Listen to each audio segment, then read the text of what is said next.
দুই ভারতীয়কে আটক করেও রাখতে পারল না বাংলাদেশের সীমান্ত রক্ষা বাহিনী বিজিবি। ভারতীয় সীমান্ত রক্ষা বাহিনী বিএসএফ ওই দুই ভারতীয়কে উদ্ধার করে ফিরিয়ে নিয়ে এলো মঙ্গলবার রাতে। জানা গিয়েছে, মঙ্গলবার বিকেলেই দুই ভারতীয়কে বিজিবি আটক করে। ওই খবর ছড়িয়ে পড়তেই চাঞ্চল্য ছড়ায় মুর্শিদাবাদের জলঙ্গির চরভদ্রা সীমান্ত এলাকায়। অবশেষে ফ্ল্যাগ মিটিং করে বাংলাদেশের বর্ডার গার্ডের হাতে ধৃত দুই ভারতীয় কৃষক আবু সৈয়দ ও কানু হালদারকে প্রায় 6 ঘন্টা পর জলঙ্গির চরভদ্রা সীমান্ত থেকে উদ্ধার করল বিএসএফ। সীমান্তে আমাদের সঙ্গে আমি খেতিতে কাজ করছিলাম। এই সময় খেতির পাশ দিয়ে বিডিআরের যাচ্ছিল। হ্যাঁ, আমি জল খেয়ে কেবল যাচ্ছি, আমাকে বলছে শুনুন আপনার বাড়ি। আমি বললাম ইন্ডিয়া বলার পরে বললো আপনি দাঁড়ান, আপনার সঙ্গে আমাদের দরকার আছে। তারপরে কথাবার্তা বলার পরে বললো যে আমাদের বাংলাদেশি একজনকে আপনার বিএসএফ ধরেছে, ওরা না ছাড়লে আপনাকে যাওয়া যাবে না। আপনারা কি ভুলবশত ওদের সীমান্তে চলে গিয়েছিলেন? না, একই জিরো মানে একই সীমান্ত। আমার জমিতে? হ্যাঁ, আমার জমিতে আমি আছি। ভারতের? হ্যাঁ, না আমি ভারতে আছি, আমার গাড়ি চলছে, মেশিন চলছে। তারপর আমাকে ক্যাম্পে নিয়ে যাই। ক্যাম্পে নিয়ে যাওয়ার পর ক্যাম্পে সাহেব বলে যে আপনি কেন এদেরকে নিয়ে এসছেন এই ক্যাম্পে?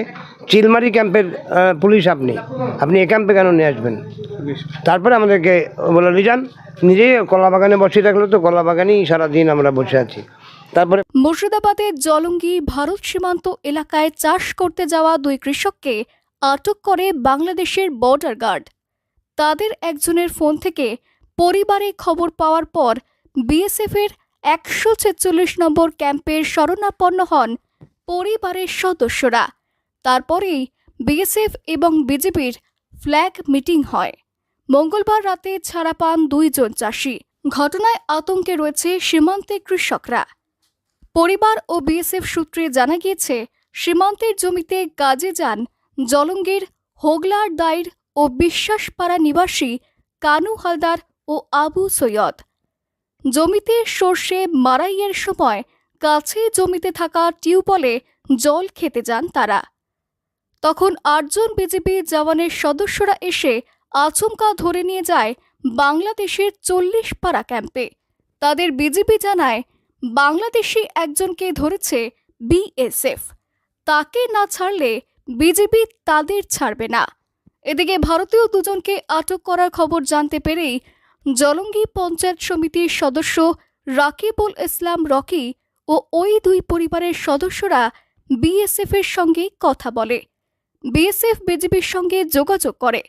মঙ্গলবার রাতের দিকে পতাকা বৈঠকের মাধ্যমে ওই কৃষকদের ফিরিয়ে আনে 146 নং বিএসএফ। বিএসএফ সূত্রে জানা গিয়েছে, একজন বাংলাদেশি অবৈধ অনুপ্রবেশকারীকে আটক করেছে, যাকে ওইভাবে ছাড়া সম্ভব নয়। এই ক্যাম্পের বিডার আমাদেরকে নিয়ে যায় ক্যাম্পে নিয়ে যাই। ক্যাম্পে সাহেব আবার ওখান থেকে ওদেরকে বকে, এদেরকে এখানে নিয়ে এসছো ওখানে, ও তো বাইরে নিয়ে যাও দিয়ে বাইরে আবার সেই কলা বাগানে এনেছি। আপনারা বসুন, আপনাদের কোনো অসুবিধা নেই। হ্যাঁ, আমরা শুনুন খাওয়া দাওয়া ওই সেই সকাল থেকে যা খাইয়ে গিয়েছি, সকালে রুটি।